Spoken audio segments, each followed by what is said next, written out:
Tough night for the Pacers. They fall to the New York Knicks at home at Gainbridge Fieldhouse, 106 to 100. Pacers blow a 20-point lead.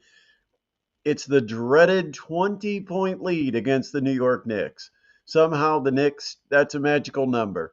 They came back from 20 twice against the Boston Celtics. Now they do it against the Indiana Pacers. And here we are. We've got a series, 2 games to one. You know what they say, the series doesn't begin until the home team wins, or something like that. That's kind of how this series has gone so far with 3 road victories. Pacers win 2 in Madison Square Garden, and now the Knicks come in and steal 1 from the Pacers, kind of ruining a huge sports day in Indianapolis with the Indy 500 during the day and the Pacers hosting what they were hoping would give them a 3-0 lead in the Eastern Conference Finals at Gainbridge Fieldhouse tonight. Didn't happen. And it didn't happen for some pretty obvious reasons. Second half, the Pacers offense goes AWOL, completely gone. Where did it go? The Pacers live and die by the three-pointer, and tonight they died by it. 5 3-pointers out of 25 attempts. 5 of 25 from threes. Andrew Nembhard got gun shy late. They kept giving him shots. He wouldn't take them. Where's that confident swagger that we usually see from Andrew Nembhard? Aaron Nesmith became a non-factor because he rolled his ankle and then had to come back in, try to play on the wounded ankle, but the damage had been done in that period that he was gone.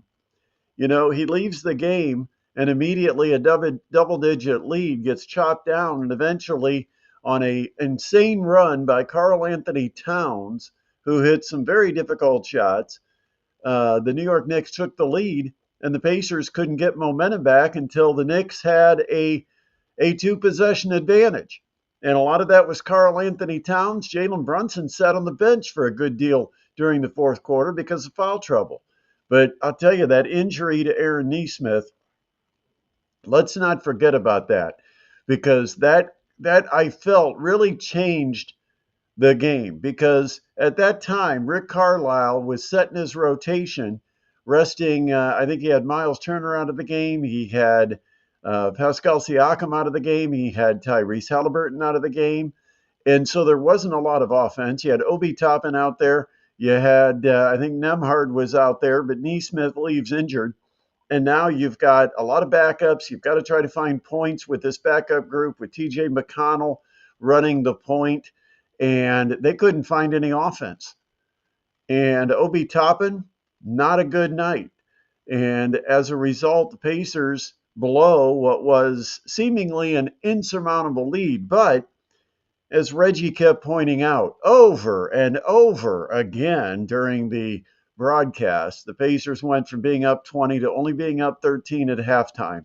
And that gave the Knicks a sense of life. I don't know if it would have made that big a difference, but yes, the Pacers took their foot off the gas, which is kind of an interesting cliche since it was race day in Indianapolis. But that's what they did. They they had their foot on the throttle and they took it off. And it's unfortunate because the Pacers had every opportunity to go up 3-0. Now they're. I still feel pretty confident in the Pacers. I think they'll bounce back from this. This has been kind of their pattern. They go through they go through these games where or these series where they get a couple of wins, they give one away, and then they come back and play pretty well. But it wasn't about the Pacers' defense. It wasn't about Jalen Brunson or Karl Anthony Towns or anyone else going completely off on the Pacers. It was about the Pacers not scoring enough points. 42 points in the second half, 20 points in the fourth quarter, outscored 36-20 in the final period at home isn't going to get it done. And it didn't get it done tonight. They didn't hit the big shots they needed to hit. They didn't hit three-pointers, which they need to make.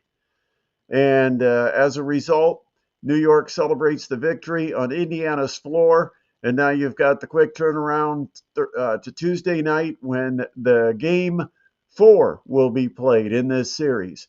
And that really is going to perhaps decide the series. Whoever wins game 4, I think probably ends up ultimately winning the series. Because if the Knicks get game 4 tied up 2 apiece, it's a best of 3, and 2 of the games are in New York. And they'll have all the momentum after coming in and stealing 2 in Indiana after the Pacers had won the first 2 in New York. If the Pacers win, they go up 3-1. Now they've got 3 to win 1, and they'll have one of those 3 at home. I think this is going to be a huge game 4. Get ready for it because the Pacers are going to need all the support they can get. But this is part of the growing pains, I think, of a young squad that still doesn't have the experience of getting all the way through the playoffs with a championship. And they felt good about themselves. The crowd was all energized. That 20-point lead had the place rocking.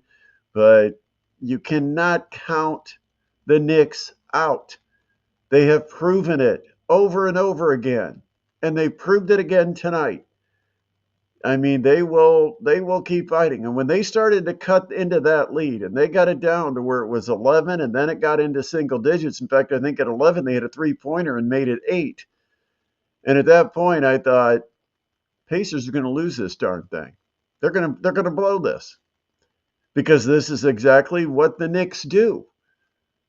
They figure out a way to go on a run, put the pressure on the team that was ahead, because nobody wants to blow a 20-point lead. And then once that team starts to buckle under the pressure, the Knicks take advantage. And they did tonight. Pacers didn't get much shooting from Miles Turner from beyond the arc. Tyrese Halliburton didn't have a great day behind the arc. Aaron Nesmith wasn't Aaron Nesmith that we saw in New York. 5 for 25 as a team. That isn't going to get it done.